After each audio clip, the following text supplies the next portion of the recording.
And the Carrera team extremely happy with the way things are going now. 2 kilometers to go.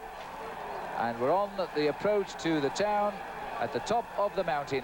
And just look at the people here, and believe me, this is nothing to what awaits Pantani when he goes across the village to the finishing line.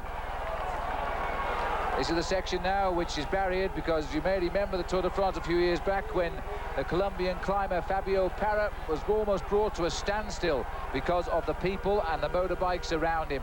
But now it's Pantani making his way to the summit. Jalabert hanging on to the back wheel here of Ivan Gotti, who has had a great climb himself up Alpe d'Huez, will keep his high overall place, as indeed will Laurent Jalabert. 5th and 6th overall in the Tour this morning, these two. Indurain has got the same face that he's had for the last couple of days. Exactly the same face he had on that stage going into Liège, where he put 50 seconds between himself and his rivals, and that really could well have been the writing on the wall, because the next day he slammed them all in the time trial, apart from this man in the Danish national champions jersey, Bjarne Riis, who finished just 12 seconds behind Indurain. But he's so concentrated and so determined to get this 5th victory that I think, you know, he's going to walk away with it. The first 3 riders in this year's Tour de France, proving just why they are the first 3 riders. Indurain, Zuller, Riis. In that order overall, in that order on our pictures now. Ivan Gotti is just behind them. He will climb up into 4th place overall tonight. He'll go at least ahead of Tony Rominger, and it just depends on the time losses of Rominger. Jalabert could be up to 5th, or at worst holding his place of 6th overall. Soule seems to be struggling a little bit at the moment, but you know, just to be able to stay in contact with Miguel Indurain is no mean achievement. And now we're into the town itself, just to go across the square shortly, and then they run into the finish. They've been pedaling now for over 5 hours today for this trip of 100 miles, 164 kilometers, 162 and a half. And there is the kite in the sky now, 1 kilometer to the summit for Marco Pantani. And it must be a tremendous feeling for this man. He won a stage of the Tour of Switzerland just before the Tour de France started. That was the warning that he was refining his form. Now he's confirmed it today in Alpe d'Huez on what is one of the most beautiful days. There is Laurent Jalabert.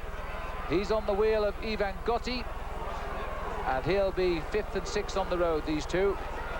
It's a superb performance by a man who's renowned for being a sprinter to get up to the top of the Alpe d'Huez in that. But here is the man who's leading the race at the moment, Marco Pantani. He gets just a little time to recover, because this is the flatter part of the course here. He's got 300 or 400 meters before he takes the left-hand turn into the avenue, which has been so magnificent over the last few years, with some great victories on the slopes of the Alpe d'Huez. Gotti and Jalabert hanging back from the group. But here is Marco Pantani now crossing the centre of Alpe d'Huez, and the crowd kept back by barriers this year, so it's a very orderly approach indeed. But look at the strength in this man's legs now. He's being pulled on by inspiration, by the fact he's going to win the most famous day in any Tour de France and be first up to the top of Alpe d'Huez. We've seen so many great names come up here since Fausto Coppi first won back in 1952, but he's overshot the corner. That's the way the cars go, Marco. He's got the time. He's not so much worried about that now. And good job his brakes worked as well. But he's now lined up for the finish, and now he can sprint home. The Italians are gasped when they saw that. Now they can welcome him as only Italians can. Flags are waving up here by the finishing line, and Marco Pantani, the finest climber currently racing the circuit in the world of professional cycling, has now proved it to everybody. This man is a beautiful climber, and he's proved it on the best mountain of the Tour.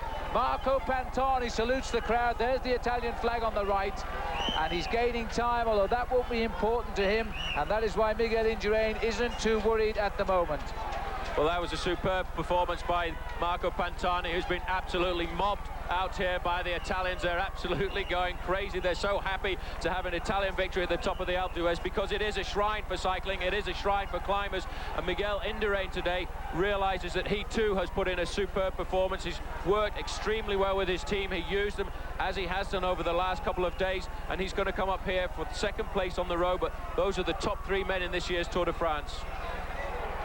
And Miguel Indurain now is being obliged to lead out the sprint, so Alex Zuller and Bjarne Riis are going to take him in the sprint, I would think. But Indurain, when he doesn't like the people around him, can be very, very determined indeed, and annoyed if they try to jump him. So just let's see what sort of a sprint he can pull out. He knows the way up to Alpe d'Huez. He's done it many times before. He took it tight, so he would force them to attack them on one side of the road. Zula is warming up for a fine finish here after winning yesterday, but I'm not sure that even Alex Zula can come on to Miguel Indurain now. It is an uphill finish here, ever so slight, but it's hard after this climb. Indurain, you see, determined to the end. He's going to make it second. Looks over for the rest. Zula is third. There'll be a separate time for Bjarne Riis. Marco Pantani, the little Italian who was third overall in last year's 94 Tour, has just won his first stage ever in the Tour de France. We'll be back in a moment. In the 95 Tour, Bjarne Riis, nothing to hang his head about. He lost time yesterday, but is third overall. Alex Zula, no one expected another stellar ride after what he did yesterday. Phil, this looks like another rider almost missed the turn like Pantani. And this is a problem for Ivan Gotti there, and he's been left on the corner. And this is the sprint. Well, it's not a sprint. This is 7th place now, so more points for the green jersey on a day when Jalabert was not expected to score. What a great 2 days he's had in the Alps, scoring on both occasions. 7th for Jalabert. And Gotti has got going again. Hasn't made a difference to his finish, I don't think. He'd have never matched Jalabert in a sprint. And so Gotti is going to finish in 8th place. But it's cost him a little bit of time. And he better look over his shoulder too, because Richard Virenque is also anxious to get King of the Mountains points, and he's going to take Gotti right on the line. So Virenque gets 8th, Gotti gets 9th. Well, Phil, the support that American fans have for their lead rider is as big as his home state. Lance promised himself that he would finish the 95 Tour, something he's never done in Paris. But now with your leader probably dropping below 40th position, where is the motivation? You know, we're on our mission and our objective to finish the race, and I think that he's well within that range to do that. So I don't think that Lance is doing anything except right now really taking in a lot of information and hoping to be able to use that next year. Smiling a little wider, Marco Pantani. By 1:24, he beats Miguel Indurain and Alex Zula, two guys in stature much bigger than Marco. Lance Armstrong way down in 56th position, but he did finish L'Alpe d'Huez 18 minutes behind. Frankie Andreu 89th in the field. Marco Pantani doesn't have to bend down too far to get a nice little kiss on the cheek and a bouquet of flowers. Richard Virenque, still one of the favorite Frenchmen, trying to hold on to the polka dot jersey as the mountain climber. These two men finished side by side. This is the only way we could slow down their pace today. No need to look back, Miguel. You hang on to the yellow jersey by 2 minutes and 27 seconds over the man just behind you in that shot, Alex Zula. Bjarne Riis dropped a little bit more time, 6 minutes back in 3rd position. In 4th position, Tony Rominger, usually Indurain's closest competition, showing signs of having trouble. Marco Pantani moves up to 7th. The leader of the 1994 Tour de France remains Miguel Indurain. Tomorrow we'll cross the halfway point. We've gone 1,087 miles. We still have 1,172 to go. Coverage begins in prime time at 7:30 Eastern on ESPN, 11 o'clock over on ESPN2. Marco Pantani's first ever stage win in the Tour de France. For Phil Liggett and Paul Sherwin and our entire ESPN Tour de France team, I'm Adrian Karsten.